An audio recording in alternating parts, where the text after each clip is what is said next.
चींटी और टिड्डे की कहानी।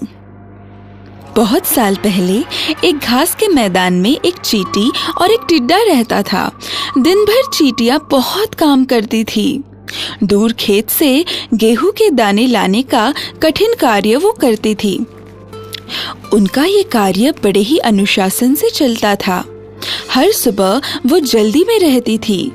सुबह की पहली किरणों के साथ वो अपने सर पर बड़े ही भारी गेहूं के दाने लेकर संतुलन संभालते घर जाती थी। गेहूं का हर एक दाना ध्यान से कप में रखती और दाने लाने के लिए फिर से वापस जाती। पूरा दिन बिना थके बिना आराम किए जाती तथा आती और गेहूं के दाने ध्यान से कप में रखती थी। उधर दूसरी तरफ एक आलसी टिड्डा दिन भर छांव में आराम करता और गाने गाता था।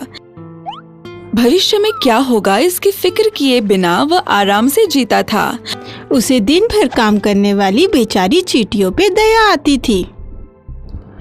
दिन बीत रहे थे, तभी टिड्डा आलस भरा घास पर कूदता और आराम से स्वादिष्ट खाना खाता था।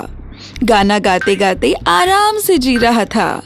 जब चींटियां दाने लाकर घर में अच्छे से संभाल कर रख रही थी और मेहनत कर रही थी। एक दिन हर रोज की तरह सारी चींटियां दाने ला रही थी। तब उनमें से एक चींटी भारी दानों की वजह से नीचे गिरी, इसलिए वो बुरा मानकर रोने लगी। उसे मदद करने के बजाय टिड्डा उसे देखकर हंसने लगा। चींटी ने कहा, टिड्डे महाशय, ये दाना मेरे घर तक उठाकर ले जाने में आप मेरी मदद करेंगे क्या? मैं आपकी बहुत आभारी रहूंगी। चींटी की बातों को अनसुना करके टिड्डा अपने ही संगीत में धुंध रह गया। चींटी ने अकेले ही अपनी मेहनत से वो दाना उठाया और वो चली गई। तुम इतनी मेहनत क्यों करती हो प्यारी चींटी? टिड्डे ने पूछा। हाँ, थोड़ा आराम कर लो, थोड़ा मेरा गाना भी सुनो। गर्मी है, दिन भी बड़ा है, किस लिए बोझ उठाने में वक्त गवा रही हो? चींटी ने अनसुना करके अपनी गर्दन घुमा ली। थोड़ा सा जल्दी में ही खेत की तरफ वो रवाना हो गई। तभी टिड्डा जोर से हंसा। तुम बड़ी बेवकूफ चींटी हो। टिड्डे ने फिर से उसे पुकारा। आओ और मेरे साथ नाचो गाओ।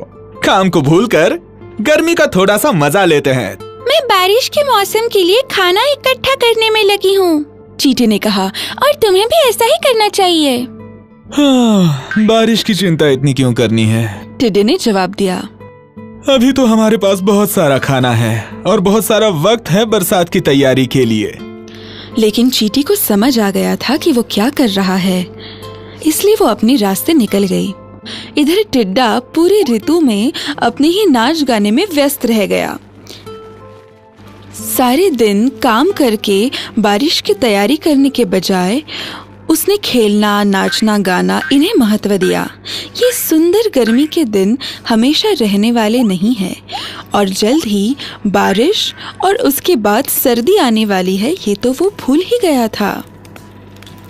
जल्द ही गर्मी का मौसम बारिश में बदल गया और बारिश के बाद सर्दी का मौसम आया। सूरज अब बहुत ही कम दिखता था। दिन छोटा था, धुंधला और रात तथा बहुत बड़ी और अंधेरी थी। हर तरफ भयानक सर्दी और बर्फ गिरनी शुरू हो गई थी। टिड्डा सर्दी से कांपने लगा, खुद को सूखे पत्तों से बचाने की कोशिश में थकने लगा, परंतु हवा जोर से आने पर उसे ठंड लगती थी। उसे बहुत भूख लगती थी और खाने के लिए कुछ मिलता नहीं था। उसे पता चला कि अगर खाने के लिए कुछ नहीं मिला तो वो जल्द ही मर जाएगा। वो कमजोर हो गया था। जल्दी उसे समझ आ गया कि चींटियां सही थी, उसे भी तैयारी करनी चाहिए थी। टिड्डे को अब नाचना गाना पसंद ही नहीं आ रहा था। सर्दी से वह भूखा था। उसे बर्फ से बचने के लिए न घर था, न खाने के लिए खाना था। सारी हरियाली और खेत बर्फ से लिपटी थी और खाने के लिए कुछ भी नहीं था। अब मैं कहाँ जाऊं? मैं क्या करूं? टिड्डे को पछतावा हुआ।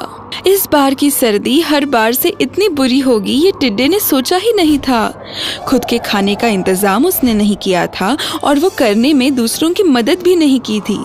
केवल इसी वजह से वह अगला गर्मी का मौसम देखने के लिए जीवित ही नहीं रहने वाला था। तभी उसने देखा कि चींटियां गर्मी में इकट्ठा किया हुआ खाना खाने का आनंद ले रही है। मैं चींटी के पास जाता हूँ, वहां मुझे खाना मिलेगा और आसरा भी। टिड्डे को अपने आप पर शर्म आई। वो थक कर चींटी के घर तक गया और उसने दरवाजे से आवाज लगाई। नमस्ते चींटियों।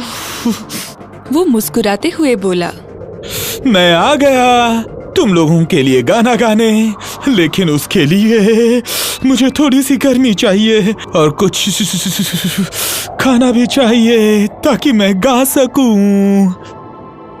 नहीं नहीं टिड्डे महाशय, हमें आपका गाना सुनने की कोई इच्छा नहीं है। टिड्डे ने उन्हें घर लेने के लिए गिड़गिड़ाकर विनती की और जिंदा रहने के लिए खाने की भीख मांगी। क्या? चींटी ने आश्चर्य से कहा, सर्दी के लिए आपने कोई इंतजाम नहीं किया? तो गर्मियों में आप आखिर कर क्या रहे थे? वो मुझे खाना जमा करने के लिए समय ही नहीं मिला। टिड्डे ने अपना कारण बताया। मैं संगीत में इतना व्यस्त था कि मैं समझ ही नहीं पाया कि गर्मी का समय कब निकल गया। चींटियों ने उसकी तरफ घृणा से देखा और उसकी तरफ पीठ दिखाकर अपने अपने काम पर चली गई। एक चींटी जिस पर टिड्डा हंस पड़ा था उसकी तरफ मुड़कर बोली, पूरे गर्मी के मौसम में मैं काम करती रही और तुम गाना बजाते और मेरा मजाक उड़ाते रहे। अब तुम्हारे लिए मेरे पास न खाना है और न आसरा है। सर्दी के मौसम के लिए तुम्हें अपने बारे में सोचना चाहिए था। चींटियों ने टिड्डे के मुंह पर दरवाजा बंद किया और टिड्डा रोने लगा।